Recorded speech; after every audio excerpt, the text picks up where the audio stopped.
अगर आप प्रयाग न जा पाए तो इस ज्ञान गंगा में डुबकी लगाकर अपनी मन की व्यथा को दूर करने के लिए परम पूज्य गुरुदेव इतनी दूर से हमारे बीच में आ रहे हैं। और गुरुदेव का तो कहना है कि मकान मिले ना मिले पता मिल जाना चाहिए, भगवान मिले ना मिले कथा मिल जाना चाहिए।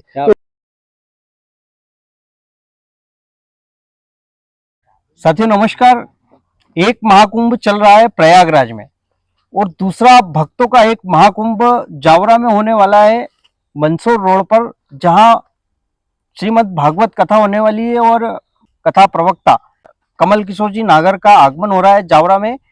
और ये पूरी कथा कहाँ हो रही है, कब से कब तक ये आयोजन होगा और क्या इस कथा का उद्देश्य है और कथा को लेकर क्या तैयारियां हो रही है, आपको इस वीडियो में हम बताने वाले हैं। तो आप इस सनातन धर्म के इस महाकुंभ के बारे में आप जाने इस पूरे वीडियो में। हमारे साथ हैं लोकेश जी शर्मा, आप समाज सेवी भी हैं और इस कथा की व्यवस्था को देख रहे हैं। और इस कथा के जो आयोजक हैं पंकज जी, वे भी हमारे साथ हैं और उनके मित्र भी हमारे साथ हैं। तो सबसे पहले लोकेश जी से जान लेते हैं। लोकेश जी, सबसे पहले आपको जय श्री कृष्णा। जय श्री कृष्णा साहब, सभी भक्तों को जय श्री कृष्णा। जी जी जी। तो सबसे पहले इस कथा के बारे में आप बताइए कि ये कथा कब हो रही, कितने सालों बाद ऐसा आयोजन हो रहा है कि पंडित कमल किशोर जी नागर का जावरा आगमन हो रहा है। जैसा आपने कहा कि एक महाकुंभ यहाँ पर लगने वाला है, निश्चित रूप से ज्ञान गंगा का एक महाकुंभ यहाँ पर लगेगा। और 21 वर्षों बाद जावरा नगर को ये सौभाग्य मिला है।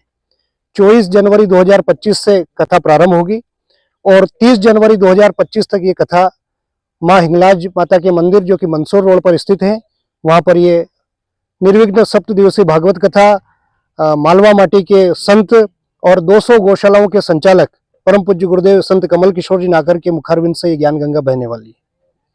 तो काफी बड़ी व्यवस्था यहाँ पे हो रही है। लगभग कितने भक्तों का अनुमान लगाया जा रहा है कि पूर्व की जो भी कथाएं रही होगी, जो अनुभव रहे होंगे, उसके आधार पर आप बताइए कि यहाँ पे क्या होगा।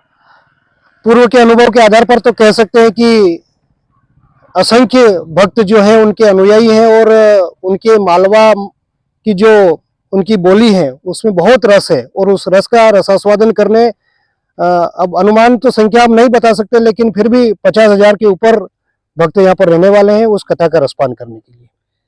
ये जावरा के इतिहास में एक बहुत बड़ी कथा होगी। निश्चित रूप से सरतलिया परिवार के द्वारा ये जो बड़ा भाव दिखाकर उनके चरण सेवक के रूप में निमित्त बने इस कथा से यूँ कह सकते हैं कि उनको बड़ा सौभाग्य है कि इस कथा के माध्यम से सैकड़ों सैकड़ों वर्षों की जो तपस्या जो साधकों की थी वो पूरी होने वाली है। इसके लिए रामचंद्र जी सरतलिया और उनके पुत्र पंकज जी सरतलिया के द्वारा एक निमित्त बनकर और चार भुजा के नाथ को साथ लेकर इस कथा का आयोजन यहाँ पर किया जा रहा है।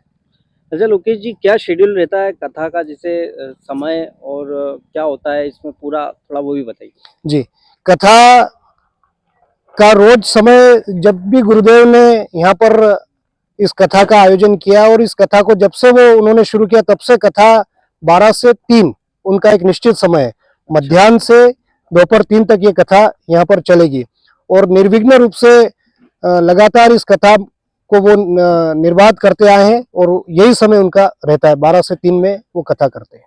अभी जो ये 24 से जब प्रारंभ होगा जी, तो इसमें कोई कलश यात्रा वगैरह या क्या आयोजन है जिसमें सारे जावरा के भी अगर कोई शामिल होना चाहे तो क्या है उसका? जी, वैसे तो गांव-गांव में न्योता हम भेज रहे हैं चावल के माध्यम से, अनाउंसमेंट के माध्यम से, और जावरा शहर में भी फ्लेक्स के माध्यम से अनाउंसमेंट चल रहा है। प्रथम दिवस के दिन कलश यात्रा रहेगी जिसमें मातृशक्ति के द्वारा जो औद्योगिक क्षेत्र थाना है वहाँ पर मनोकामनेश्वर महादेव का मंदिर है, वहाँ से कलश यात्रा निकलेगी जो कि कथा प्रांगण तक आएगी।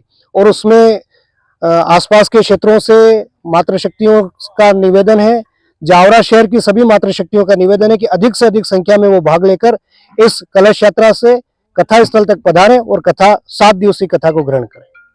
अच्छा, जो बाहर के श्रद्धालु आते हैं उनके रहने की और उनके भोजन वगैरह की, उसकी क्या व्यवस्था रहती है?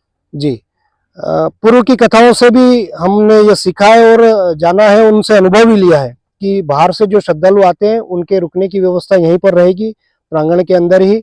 और उनके लिए परिवार जो निवेदक परिवार है, जो निमित्त बना है सरतलिया परिवार, उनके द्वारा भोजन की व्यवस्था रहेगी। सुबह स्वल्पाहार रहेगा और शाम को उनको भोजन प्रसादी के रूप में यहीं पर प्रांगण में ही एक बहुत बड़ी भोजनशाला बन रही है, उसमें भोजन पान करने की व्यवस्था रहेगी। तो साथियों, इस वीडियो में हम आपको पूरी एक झलक भी दिखाएंगे। काफ़ी बड़ा पंडाल है ये जावरा का, और हजारों भक्तों के आगमन की यहाँ पर व्यवस्था है। और वास्तव में एक ये सनातन धर्म का एक कुंभ मान लें हम जावरा में, जो जी। बरसों बाद हो रहा है, लगभग 21 वर्षों बाद हो रहा 21 वर्षों के बाद हो रहा है। और मैं आपके माध्यम से क्षेत्र के सभी श्रद्धालुओं से निवेदन करूंगा कि क्योंकि आपका चैनल बहुत प्रसिद्ध है और आसपास काफी लोग उसको देखते हैं, तो सभी ग्रामीण क्षेत्र और जावरा वासियों से निवेदन करूंगा कि सरतलिया परिवार तो निमित्त बना है, लेकिन हमको इस ज्ञान गंगा में डुबकी लगाने का एक सुनहरा अवसर यहाँ पर प्राप्त हुआ है। अगर आप प्रयाग न जा पाए तो इस ज्ञान गंगा में डुबकी लगाकर अपनी मन की व्यथा को दूर करने के लिए परम पूज्य गुरुदेव इतनी दूर से हमारे बीच में आ रहे हैं। और गुरुदेव का तो कहना है कि मकान मिले न मिले पता मिल जाना चाहिए, भगवान मिले न मिले कथा मिल जाना चाहिए। तो उनकी कथा को सुनने के लिए आप सभी से विनम्र आग्रह है, हम हृदय से आपकी प्रतीक्षा कर रहे हैं और आप पधारे और 24 से 30 तक इस कथा का धर्म लाभ लेवें। बहुत बढ़िया। और पंकज जी, आप भी हमारे साथ आयोजक जो है कथा के, संपूर्ण कथा के आयोजक भी हैं। पंकज जी, आपके परिवार ने इसका लाभ लिया और सारी व्यवस्थाएं आप कर रहे हैं। पंकज जी, ये कैसे हुआ, मतलब आखिर क्या मन में आया? क्योंकि ऐसा कहते हैं कि भागवत कथा जो है वो मोक्ष तक ले जाती है, मोक्ष प्राप्ति और जो लोग करवाते हैं या जो आयोजक होते हैं वो पितृ मोक्ष भागवत करवाते हैं। अलग अलग उद्देश्य होते हैं। तो आपका भी कोई विशेष उद्देश्य है या अचानक कोई योग बना, या ये क्या हुआ, पूरी एक घटनाक्रम बताइए हम। नहीं, इसमें बस हमारे गुरुदेव की कृपा है और स्वयं द्वारकाधीश की कृपा है कि उन्होंने हमें मतलब इस कथा के लिए, इस कार्य के लिए, इस महाकुंभ के लिए हमें मतलब द्वारकाधीश की एक तरफ से मतलब विशेष कृपा प्राप्त हुई है। बस इसके अलावा और हमारा कोई भाव नहीं है, बस कथा का ही भाव है। जी। तो गुरुदेव से आपका कैसे जुड़ा हुआ, और क्या बताएंगे आप? थोड़ा सा भागवत कथा के बारे में भी बताइए, क्योंकि आप आयोजक हैं। जी जी। तो उसका क्या महत्व होता है, थोड़ा उसके बारे में भी बताइए। जैसे कि मेरे माता पिता का काफी समय से गुरुदेव के साथ में चरणों में मतलब विशेष तौर पे उनके चरणों की सेवा प्राप्त हुई है। तो मेरे माता पिता और मेरा पुराना कब से संकल्प था कि हम भी गुरुदेव की अहद कृपा प्राप्त करें, और आज हमें गुरुदेव की अहद कृपा मिली है, मतलब कथा के रूप में। और वो ये जो हमारा संकल्प था कि गुरुदेव की हमें कथा मिले जावरा में, हमारे जावरा के नगर वासियों के लिए, हमारे जावरा के समस्त क्षेत्र वासियों के लिए, कि वो भी गुरुदेव की कृपा कथा सुने और अपने मन की व्यथा को दूर करें।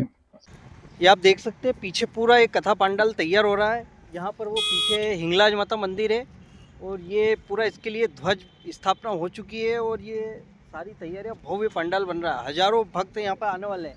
ये पूरा एक महाकुंभ होगा भक्तों का यहाँ पे साथियों।